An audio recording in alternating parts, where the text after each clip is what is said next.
in public education historically. And when we look at public education, which is a pretty revolutionary concept, what people in Iowa said 100 years ago, 150 years ago, what they said is, look, fair is fair. We want our children to be able to go to school, not just work in factories and work on farms. We want them to get an education. We want them to get an education. And what people decided back then is that what public education was about was first grade through 12th grade. In my view, the world has changed a little bit in the last 100 years. And in many respects, a college degree today is equivalent to what a high school degree was 50 or 60 years ago. That is why I believe that public colleges and universities today should be tuition free.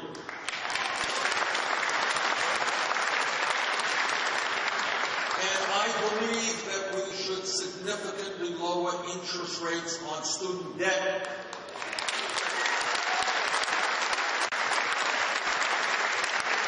Now let's talk about student debt. Every place I go in Iowa, it is an issue of great concern. Anybody here dealing with student debt? Or who wants to talk about student debt? Don't be shy. I mean, yes. Please stand up. Grab the mic right next to you. I'm Clayton, 20 years old. I actually left school because I was $65,000 in debt, and I couldn't afford it anymore.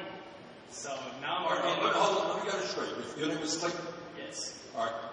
Let me see if I got that one. This is every place I go, I get stunned by what I hear. But Clayton, I'm afraid you may have hit the jackpot here. You are 20 years of age. Yes. And you are how much in student debt? Well, thankfully my parents helped me out, but at one point it was $65,000. $65,000 in debt. The school I went to cost $35,000 a year. What can we say that a young man, and his parents are helping him, and that's great, and it takes money out of their pocket. But what do we say about what's going on in America today when a young man's crying in life is that he wants to get a good education? Last time I heard that's what we want our people to be doing, not exactly to be punished for trying to get a higher education. $65,000 at the age of 20. That is insane. All right? Other stories on student debt. Who wants to speak on student debt? Anybody have anything to say on that? Anybody would like to voice a view on that? Okay, I guess Clayton has floored everybody. People are now, yeah, we got a point here, the microphone right here. Yeah. I'm graduating from the University of Iowa with a 4-year degree. And I got scholarships and grants thanks to the government, but I still have a little over $53,000. And they said that my monthly payment is supposed to be $500 a month, which I make minimum wage, so I can't really do that. Which one? Yeah, Jesse. All right, everyone hear what Jesse said. Graduated University of Iowa. You owe $53,000, and her payment is supposed to be $500 a month. And it is impossible to pay $500 a month if you're earning low wages. You just can't do it. Thank you, Jesse. I heard a similar story a few weeks ago. A young man here in Iowa. He was working in sustainable energy. In other words, this was a young man, married, 2 kids, 29 years age. $90,000 in debt. He was paying 53% of his very limited income in student debt. In other words, we have a system today which is telling young people, you got to be crazy to get an education, or you're going to end up $60,000 in debt when you're 20, or $53,000 in debt. That is insane. Not only unfair to Jesse and Clayton and millions of other people, it is exactly the opposite of what we should be doing. Our job is to encourage young people to get the best education they possibly can, not punish them for doing that. So number one, we are going to make public colleges and universities tuition free. Number two, we're going to lower interest rates on student debt So the burden of student debt will not be $500 a month. It will be substantially less than that. Now, how are we going to pay for this expensive proposition? We're going to pay for this expensive proposition by placing a tax on Wall Street speculation, because, as everybody in this room knows, Wall Street's greed and illegal behavior helped destroy our economy. You bailed out Wall Street. You see, you are very generous people. Not only are you subsidizing the Walton family, but you're also bailing out Wall Street. Now, how decent can you be? You know, it gets me back to the woman who began that, introduced me, who talked about the kind of country we are. And some people say, well, we're only in it for ourselves. But if you're Wall Street, when your greed and illegal behavior destroys the economy, you are supposed to bail them out. If you are Walton, you are supposed to subsidize Walmart. So I think we got it a little bit backwards, and I think maybe now is time to have Wall Street help the middle class.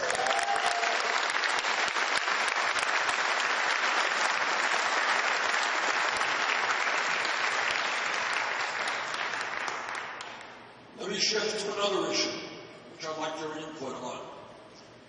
I am the ranking member of the Budget Committee, and I am a member of the Health, Education, Labor Committee, on the Veterans Committee, on a lot of committees. But as a member of the Health, Education, Labor Committee, I work with people like Tom Harkin and others to write the Affordable Care Act. Okay? The Affordable Care Act has done some very good things. What it has done is ended the obscenity of pre-existing conditions. You all remember pre-existing conditions? They will insure you for everything you don't need, but they won't insure you for the illnesses that you need to get covered. True. All right? And we have added some 18 million people into the ranks of the insured. But having done that and some other good things, clearly there remain very serious problems in our healthcare system that, in my view, must be addressed.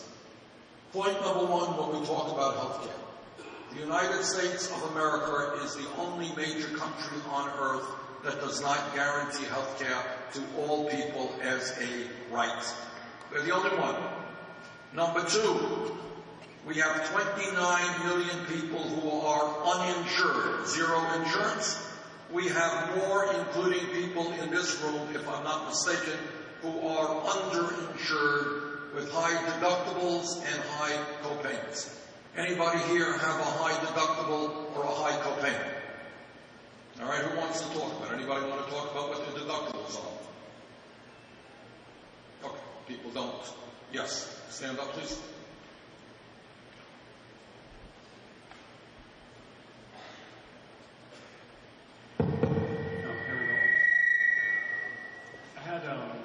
Physical therapy for my back, and I went in and talked to the guy for about half an hour. The bill with the deductible and all that, I still had to pay $200 just to talk to a guy for about half an hour. And if I didn't have insurance, it would have been $400 just for that one little half-hour visit. So I just stopped going. So your solution was to stop going? Yep. Okay. More about deductibles. What happens when somebody has a high deductible and doesn't have a lot of money? What happens? They don't go to the doctor. That's what happens, and thousands of people in this country die every single year because they should. What about prescription drugs? Everybody here can afford the prescription drugs the doctors prescribe? Anyone want to comment on? Let me tell you a story, and you tell me what you think. In the late 1990s, I think it was 97, I took a busload of women from northern Vermont over the Canadian border to Montreal. It was a trip that we had arranged. And these women were working class women dealing with breast cancer. They got to Montreal and they purchased the medicine that they need for 1/10 of the price they were paying in the state of Vermont and in America. 1/10 of the price. These are women fighting for their lives. In America today, 1 out of 5 people cannot afford the prescription drugs their doctors prescribe. You got that? People go into the doctor's office, doctor says, okay, here's your problem, write out a script. 1 out of 5 people can't afford it. In Vermont and in Iowa, elderly people in half, which is a dangerous thing to do, but they're doing it because they can't afford the high cost of prescription drugs. Last year, the 3 major drug companies made $45 billion in profit, while people all over this country could not afford to fill their prescriptions. Today, if you walk into the drugstore to refill your prescription, price could be double or triple of what it was, and there is no law to stop the pharmaceutical industry from doing that. Anybody here have thoughts about prescription drugs? Experiences? Yes, ma'am. Got a mic right here. I am a volunteer with the Senior Health Insurance Information Program, SHIP. During the last open enrollment season from October to December, I met with many people on Medicare looking at their drug programs. It was appalling to me, this was my first year to do it, how many people's prescription drugs and their premiums and deductibles would cost them $10,000 and $12,000 and $20,000 in a year. These are senior people on fixed incomes. This is a point. This issue, I'm sorry, your name is Sally. Sally is saying she worked with seniors, correct me if I'm wrong. Many of them don't have a lot of money, and yet they're paying $10,000 or more for prescription drugs. Now, how do you do that if you are a senior trying to get by on $20,000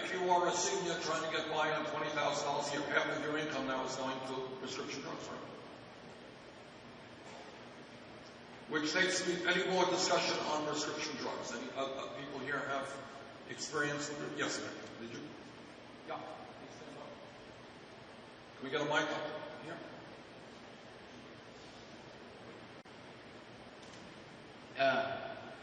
I was injured severely in 2013, hit by a truck. Thankfully, I'm still here, because of God. But, my mother is a single mother, and my father he's married, he's remarried. But my mother's got to pay for all my prescription drugs, and without Blue Shield, I believe, from my dad with his service in Marine Corps, he was in Marine Corps, Navy, and National Guard, and he went over to Afghanistan in 2011. And without that, we would be in severe debt, and she's still just scraping along, trying to be able to pay for my college tuition. With the fact that the amount that I don't have scholarships, fast. Thank you very much. Your name is? No comment. No, thank you. Okay.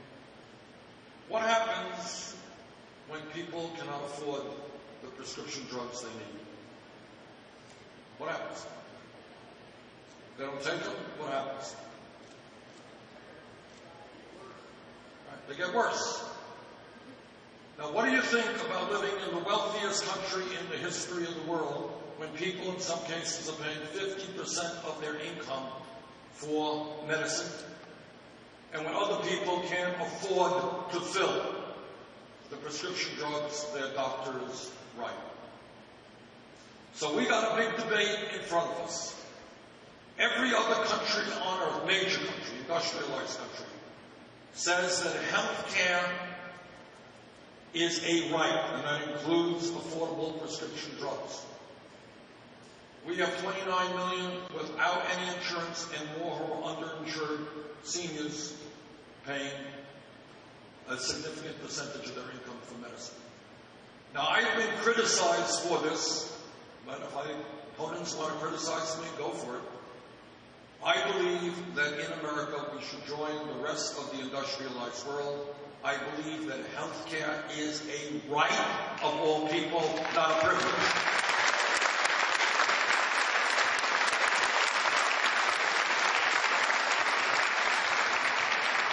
Now here's the point.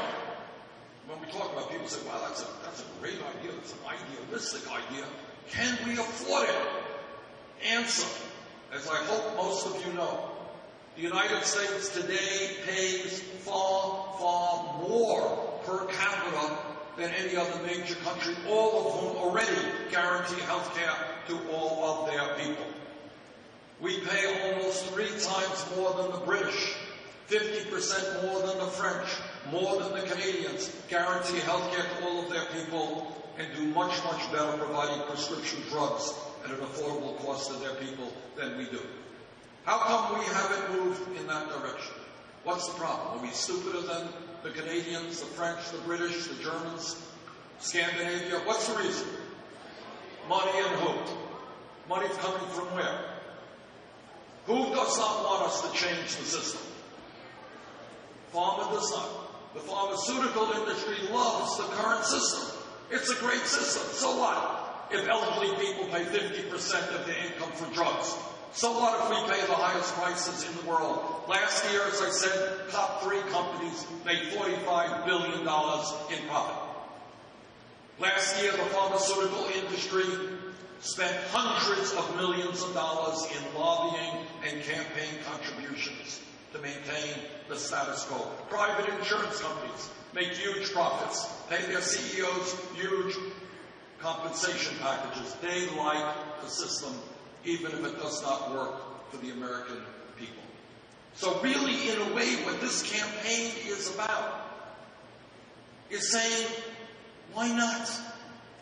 If every other major country on earth can guarantee health care to all people, why can't we? Why do we end the obscenity of seniors paying 50% of their income?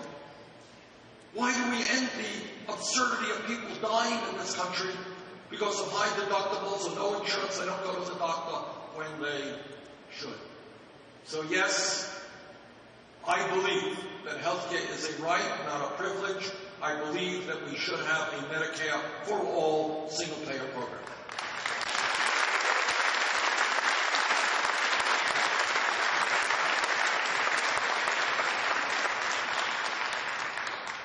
You know, what I enjoy about these meetings, and it's easy to do it because this for us is a relatively small meeting. Sometimes, we have thousands of people and you can't have the kind of discussion we're having now.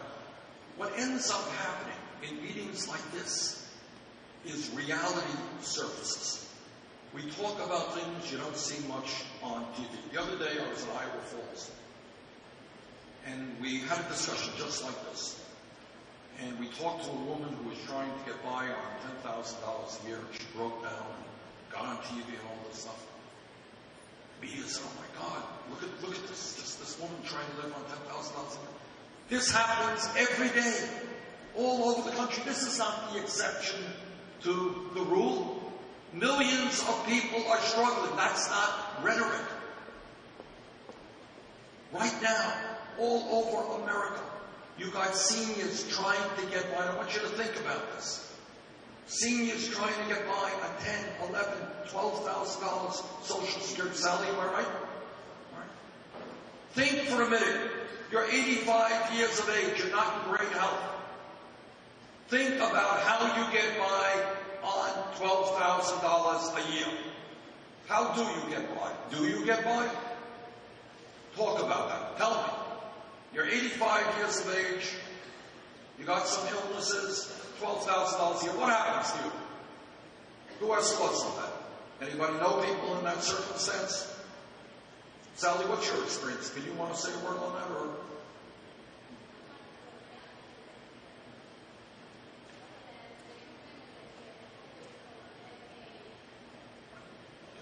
Well, the answer is people don't make it on $12,000 a year.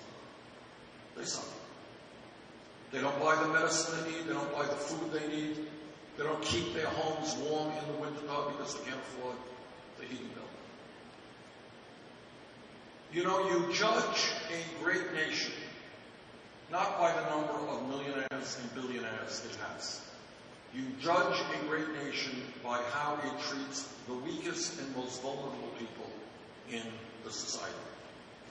And that means, that's right, I think that is right.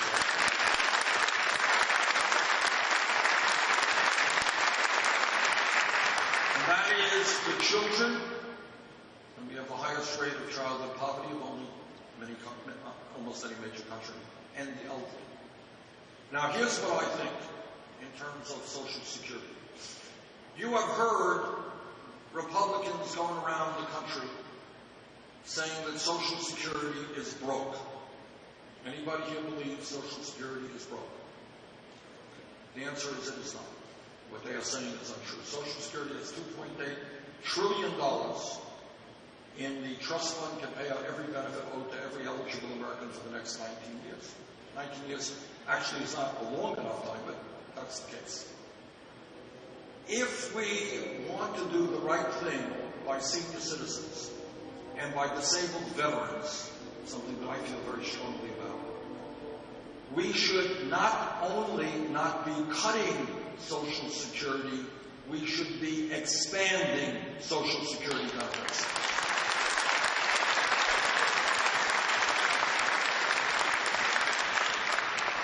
Is that a utopian vision?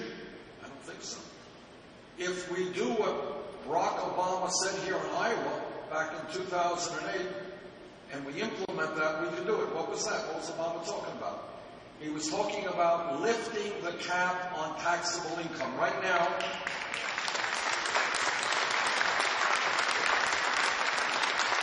remember, at a time of massive and growing income and wealth inequality, right now somebody who makes $5 million a year pays the same amount into Social Security as somebody making $118,000 a year. If you lift that cap and you start at $250,000 a year and go up, the top 1.5% of Americans, who will then pay the same percentage of their income and taxes as people making $40,000 a year, what we can do is for all seniors and disabled vets living on less than $16,000 a year, we can expand their benefits by $1,300 a year.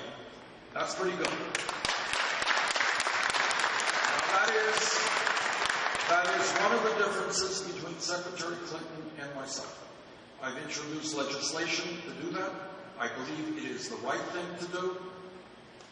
Secretary Clinton does not. All right, I've talked more than I should have. If anybody here, well, let me say one more thing. I can't say. You know how it is. Let me conclude, and then we'll open it up to your questions and comments. Everybody here knows that change, real change, never comes easily. If you are a worker in a union, you know that workers have to fight very hard. Sometimes get beaten up, sometimes getting killed, to be able to form a union and negotiate a contract. If you are an African American, you understand that the history of civil rights did not start from the top on down. It started when millions of people, African Americans, and their white allies said, no, we will not tolerate segregation and racism in America.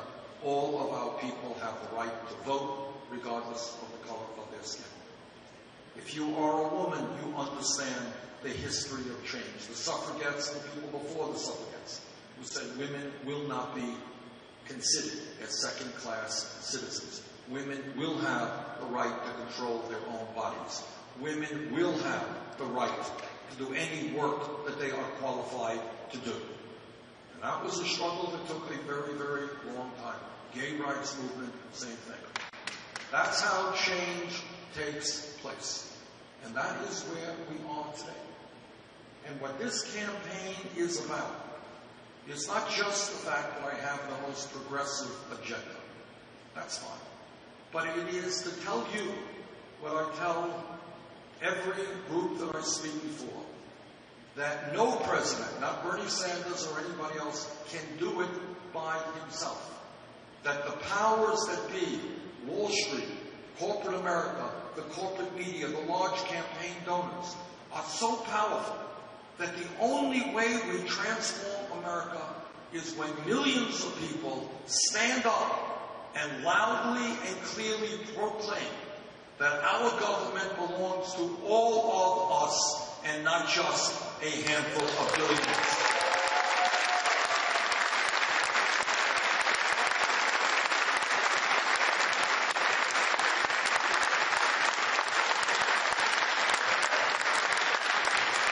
What this campaign is about.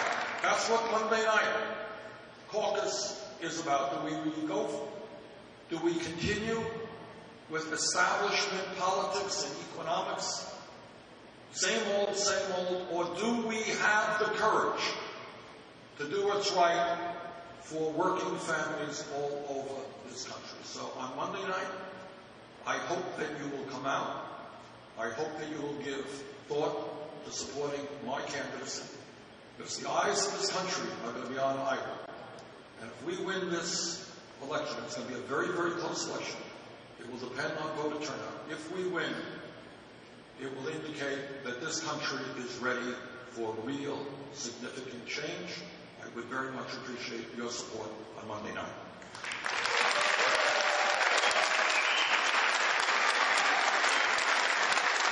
Okay. We've got a couple of microphones. I think you got one. Do we have one on this side? There we go. Any questions that people would like to ask? Okay, we've got a woman right here. Just be loud. My name is Linda. I would like to know, is there a law that prohibits Congress from borrowing from the Social Security Trust Fund to fund other programs? The answer is no.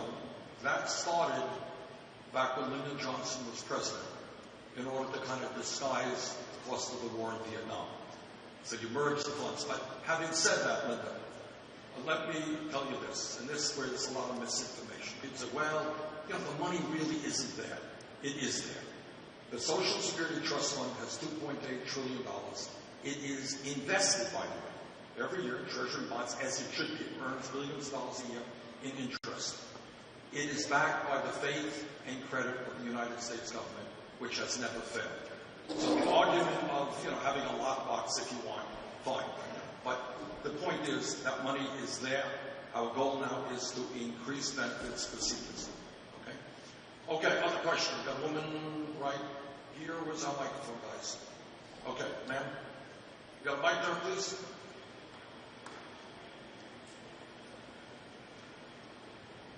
My name is Linda also. I have a brother who is a Persian Gulf War veteran who right now his only health insurance is VA benefits. He has struggled for many years with back pain, has been unable to work, and he struggles just to get his health care through the VA. When he needs an appointment to be seen, he makes a phone call, and they tell him he will receive a letter in the mail informing him when his appointments will be, and why this is such a struggle for them to get something as simple as a doctor's appointment. And is there any way that these men and women can be put on the Obamacare program? It would be much simpler and easier for them. Linda, where does your brother live? Does he live in Iowa? He is in Oregon. I'm the former chairman of the Senate Committee on Veterans Affairs, so I've dealt with these issues a little bit. 3 years ago, we passed, in response to just that type of question, we passed the most comprehensive VA healthcare legislation in the modern history of this country. We put about $15 billion into VA healthcare. What we found, and the reason we did it, is just what you were saying, is that veterans were not getting timely care. In other words, no one can necessarily get to see the doctor tomorrow, but people deserve to know they're going to get to see the doctor in a reasonable period of time. And that was not happening. Certain parts of the country it was, certain parts of the country waiting lists were just outrageous, okay? We put $15 billion into the VA to do two things. Number one, to start hiring the doctors and nurses and medical personnel they need so your brother can get the care when he needs it. Second of all, what we said is that if you can't get the care when you need it, or if you live 40 miles away from the VA facility, you will be able to go to a private doctor, and that will be paid for by the VA. So that was the two approaches that we used to strengthen the VA. But if waiting lines persisted, you could go outside of the VA, or if you lived a distance away. Okay, other questions? Yeah, Sally? I love your domestic agenda, but I'm interested in knowing how you would approach foreign policy in the Middle East and those kind of issues. Excellent. Thank you. Obviously, foreign policy, especially in this day and age, is a huge issue for Congress, the American people, and the President of the United States. Some background. In 2002, there was a great debate taking place in our country and in the Congress. President Bush, Vice President Cheney, and Donald Rumsfeld, Secretary of Defense, said that it was a good idea to invade Iraq. I listened very closely to what Bush and Cheney and others have to say, studied the issue. I voted against the war in Iraq.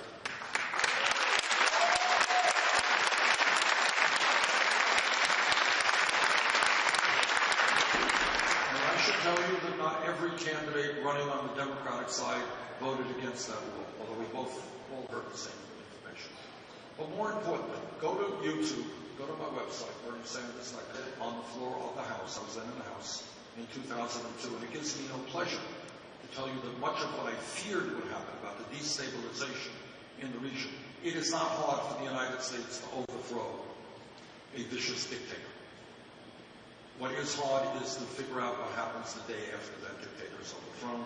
We're seeing that in Libya right now, where you have a political vacuum, and ISIS is now gaining a significant foothold in Libya because Gaddafi is not there. Now, what do I believe about the Middle East and ISIS? First of all, it is a horrendously complicated issue, and nobody has any magical solutions. Let me give you the parameters of where I'm coming from. Number one, I think ISIS must be destroyed because they are a barbaric organization. Number two, I believe that we should learn the lessons of the war in Iraq and understand that the United States cannot and should not do it alone. Okay?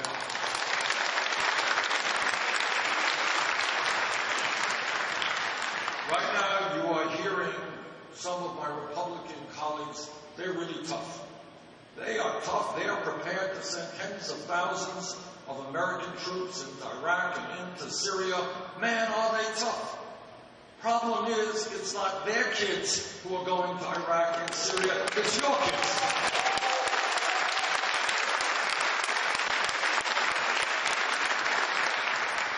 So I believe that when we talk about the Middle East, it's not good enough to be tough. I know it makes a great TV ad.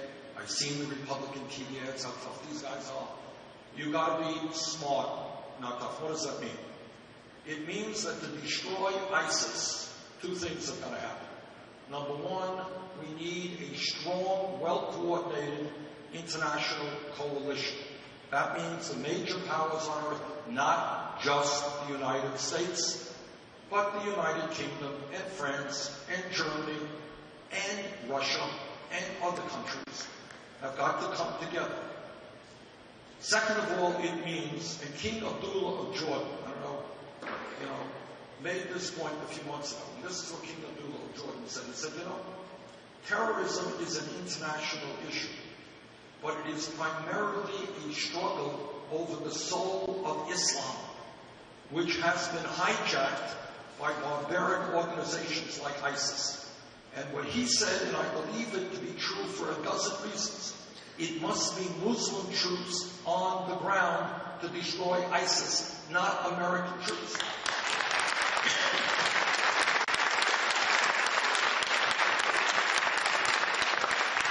And one of the major reasons for that is in many ways that's exactly what ISIS would want. Then they can go to the whole Muslim world and say, see, We are fighting Americans, the terrible West. Join us. He understood that. So, to my mind, what we should be doing is providing strong support to Muslim nations. And by the way, with a little bit of luck, we may be seeing finally some progress. It is no great secret that the Iraqi army has not been an effective fighting force, that's for sure. But many of you now know that a month ago they recaptured Ramadi, and they handled themselves pretty well. That in the last year, ISIS has lost 40% of the territory they held in Iraq. There are now plans to take Mosul and other important ISIS strongholds. So that is my strategy. Coalition, no American troops on the ground, supporting and training Muslim troops. Mostly, I will do everything I can as president to make certain that our young men and women in the military do not get involved in a never-ending, perpetual warfare in the quagmire of the Middle East.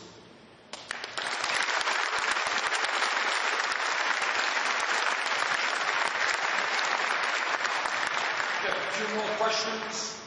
Okay, we got a question. Where do we have a question? Okay, yeah, okay. Stand up, please. My name is Daniel, and I am gay, and I kind of want to say two things. First off, I wanted to thank you for always being a gay rights activist since the 80s.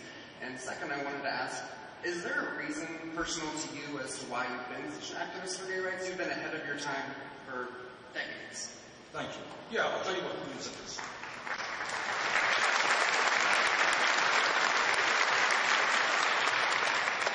The reason is I don't like prejudice and I don't like bigotry of any kind. That's the reason. Nothing more complicated than that. And we are going to fight to create a society that is a non-discriminatory society. Now, as you may know, there was a key vote back in 1996. And by the way, the gay community and straight America deserve a lot of credit. We have come a long way in the last 20 years in changing consciousness. When I go out and I talk to young people and I say, oh, what do you think about gay marriage? They look at you like, what are you talking about? What is the issue? Now, their grandparents may not necessarily feel that way, but the kids themselves do. And that's a very positive thing. Back in 1996, you remember DOMA, the Defense of Marriage Act? That was legislation designed to prevent gay couples from receiving federal benefits.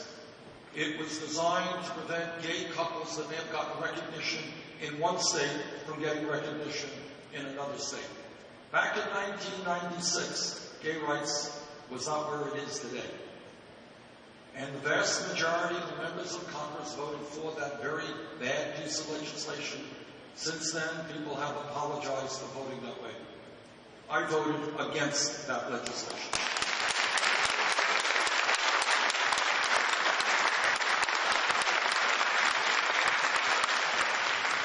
Okay, maybe one more question. We have a woman. Well, where's the mics? All right. All right, you got a young man right here. All right. Yeah. He's very excited. So, I hear from a lot of people that you're far too left. You're an independent, just caucusing with Democrats. You're just masquerading as a big political party. But what do you say to the people that say you're too far left to actually get any legislation passed once you're... Thank you. What's your name? Elijah. Elijah. Okay, thank you. Great question. Let me start off by telling you the reality of American politics today. The reality is not that my ideas are too far left. The reality is that Congress is way, way out of touch with where the Americans are going.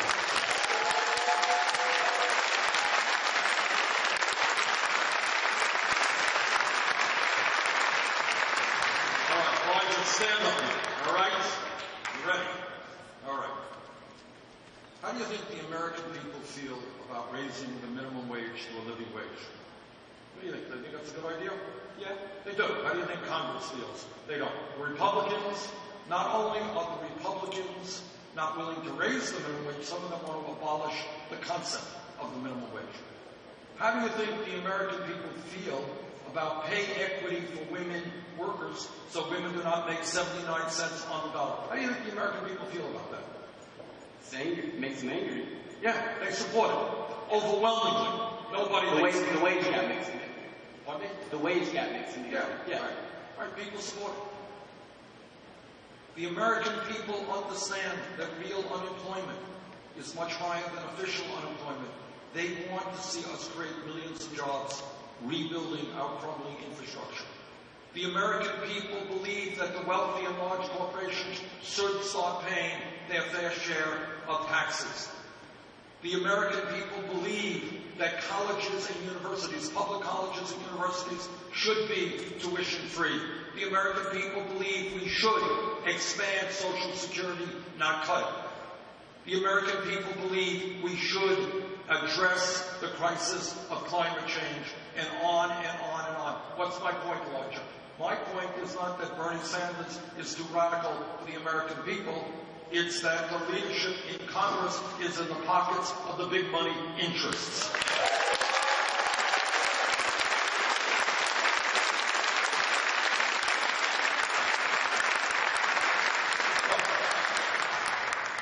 Let me just conclude. We've got to hit the road.